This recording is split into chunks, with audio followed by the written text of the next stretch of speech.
Pagkatapos kumain kanina ni Jace, pinaliguan ko na siya kasi aalis kami. At ayan na nga yung OOTD niya. Napapansin nyo ba na madalang ko lang siyang pasuotin ng dress? Kasi madalas kapag nakadress siya, kinakatikati niya yung mga paa niya. At habang busy siyang magbasa, maliligo na ako. Tapos ko naligo, mga Marikoy, bumaba na kami at umalis. Punta nga pala kami sa Carmelite. Kung taga Angeles, Pampanga kayo, alam na alam nyo to. Alam nyo ba, dito ko hiningi at pinagdasal si Jace. Lalo na nung pinanganak ko siya at di maganda yung kondisyon niya, kaya halos araw-araw nandito ako. Kakatuwang isipin na ngayon ang laki-laki na niya. Kasama ko na siya nagbibisit dito. Siyempre di ko din papalagpasin itong wishing well. Itong si Jace nga na starstruck sa wishing well, parang ayaw niya nang umalis dito. Tapos nagsindi na rin pala ako ng mga kandila at nagdasal. Pagkatapos namin nagbisit dito, mga Marikoy, napagdesisyonan ko na mag-Marquee Mall kami. Kaso nga lang, itong si Jace nagpapabili ng shoes, di niya naman kasya yung mga yan, sobrang laki. Tapos niyaya ko na rin pala siya sa taas kasi magkikidsu na kami. Tagal ko na din kasi siyang di dinadala dito, talambong sabik na siya dito. Babayad pa lang nga kami, mga Marikoy, nang gugulo na siya, gusto niya nang pumasok. In fairness, di na masyado nakakapagod ngayon yung pagkikidsu na. Kasi itong si Jace medyo behave na siya, tsaka nilalaro niya talaga yung bawat laruan na madaanan niya. Tapos dito ako natuwa sa kanya, mga Marikoy, kasi sabi niya si, tapos kakaka daw, yun pala cat. Alam ko naman, love na love niya yung cat, yun pala ginawa niyang kabayo.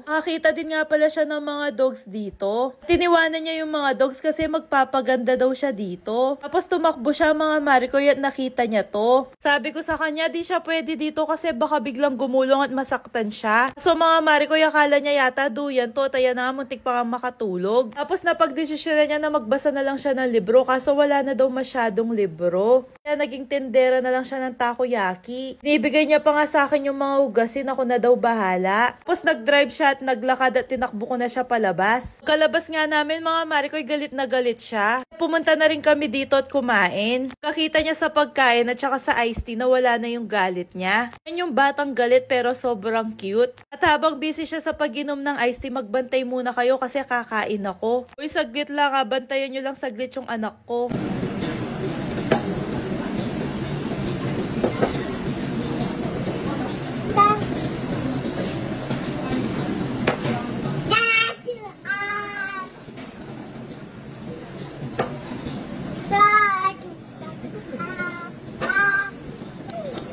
Salamat sa pagbabantay nyo, tayo na nga natapos na kaming kumain. Naglinis lang pala ng mall saglit si Jace, tapos umalis na rin pala kami. At bago kami umuwi, pumunta kami dito kasi matagal na ako nagkikrave ng puto bumbong. Bumbarang-bambang, at wala kami nabiling puto bumbong kasi ang haba ng pila. Ang tagal pa nga namin naghintay dito sa side kaso ang dami talagang tao. Di ko kasi maiwan si Jace, walang magbabantay. Kaya bumili na lang ako ng batirol kasi namimiss ko na din to. Noong nag-aaral pa kasi ako, halos gabi-gabi ako nagbabatirol. Dahil sa uwi kami sa puto bumbong, umuwi na lang kami.